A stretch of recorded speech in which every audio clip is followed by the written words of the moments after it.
Jesus talks about, if you who are evil know how to give good gifts to your children, how much more does your Father give good gifts to you? You notice that what we're promised is not what we ask for. What we're promised is that the gifts we receive will be good. And some of those gifts come in very unexpected packages. Everything was really normal, like my other pregnancies, until the actual delivery.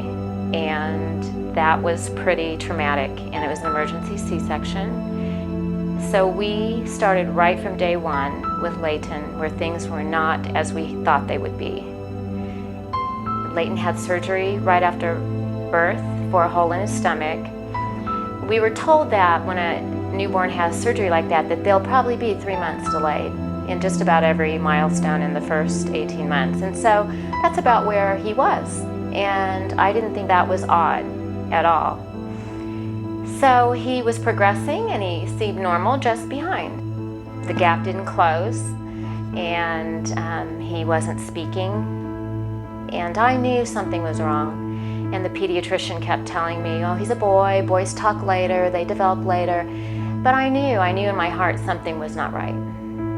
So friends of ours had a child who actually was born the same month and in ICU at the same time Layton was.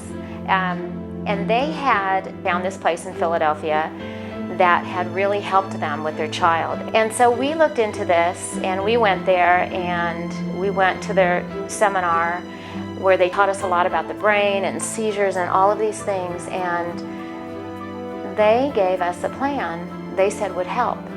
It was 10 to 12 hours a day. It was every single day of the week. And it was quite rigid, and it meant a dramatic change for our family. A part of this program, which actually once implemented, we saw immediate results, is he had to go dairy, gluten, corn, sugar, citrus, I mean, you name it, he couldn't eat it. And you're going, how am I gonna do this? So Halloween rolls around and I'm going, oh, seriously? My child wants to go trick-or-treating, of course, like all children. And I'm just sitting here going, he's gonna go out and collect all this candy and there's not gonna be a single thing in that bag he can eat. And what's that gonna look like? And so he goes trick-or-treating, has the best time, he comes back and he pours out his bag of candy and he sees a bag of Skittles, which we had researched before trick-or-treating. What is a gluten-free, dairy-free, I knew it wouldn't be sugar-free, candy, and it was Skittles. And he finds this little snack-sized Skittle bag and says, I can eat this. And I'm sitting here going, oh, I wish I had his eyes to see this the way he sees it. And all I saw was the loss. There are days where I get to the end and I'm kind of feeling like whatever I did, I failed. But you know what? He doesn't see my failures.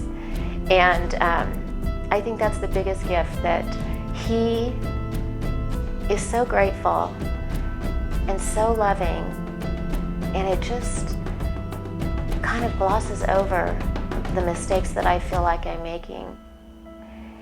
He doesn't see his limitations. And I think that's been the big gift, is that through him and seeing how he lives, I too then can live that way because I have his example.